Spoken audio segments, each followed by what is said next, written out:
When you're low on resources, get resourceful. You might not always have fancy equipment, but you'll be able to find stuff that'll work. So in today's video on the Karate Playbook, we're gonna give you 3 simple training equipment pieces that we actually found at the dollar store, and we're getting started right now.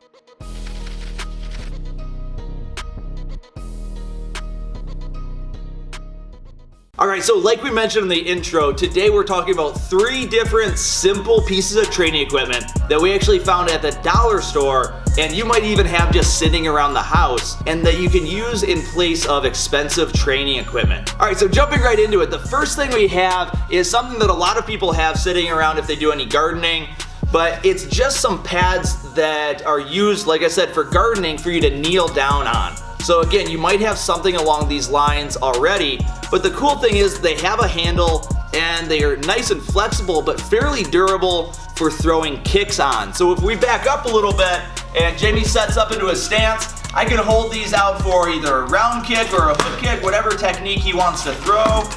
I can hold it out for a punch. So the idea is that with these, you're not trying to hit them as hard as you can because they're just small pieces of foam, but you're working on this snapping in and pulling back, and they're super versatile. You can actually put 2 of them together if you want to have that same feeling as like the clapping hand targets. So if I hold this out here and you round, you get a nice kind of satisfaction of that snap of your round kick or any technique hitting these pads.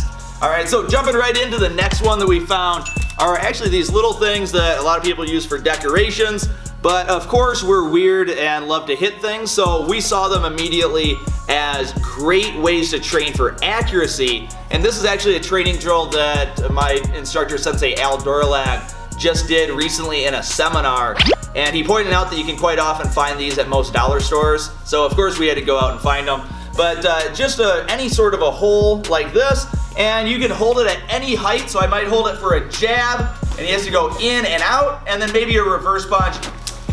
And you notice if it's even off by a fraction of an inch, it will catch on this and pull. So you can throw a jab up high and a reverse punch down low like this, and you can change up the levels. You might move them a little bit and make the person really have to work for their accuracy.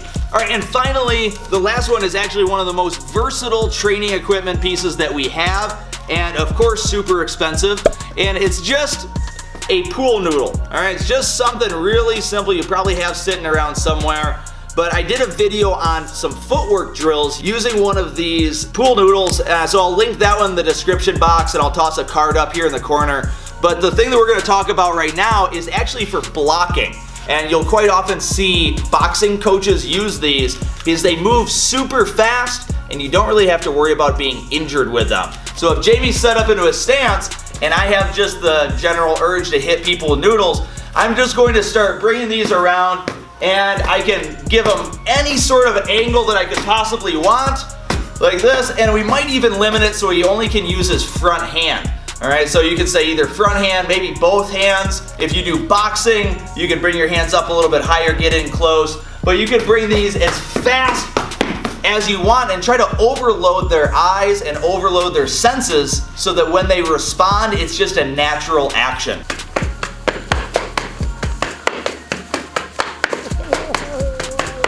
Alright, so that's it for these quick tips. Make sure if you have any other tips that you'd like to share, toss it down in the comment section. We'd love to hear what you guys come up with, and let us know if there's anything else we can help you with. And with that, have an awesome day. Have a great time training, and we'll see you in the next video. Alright, peace!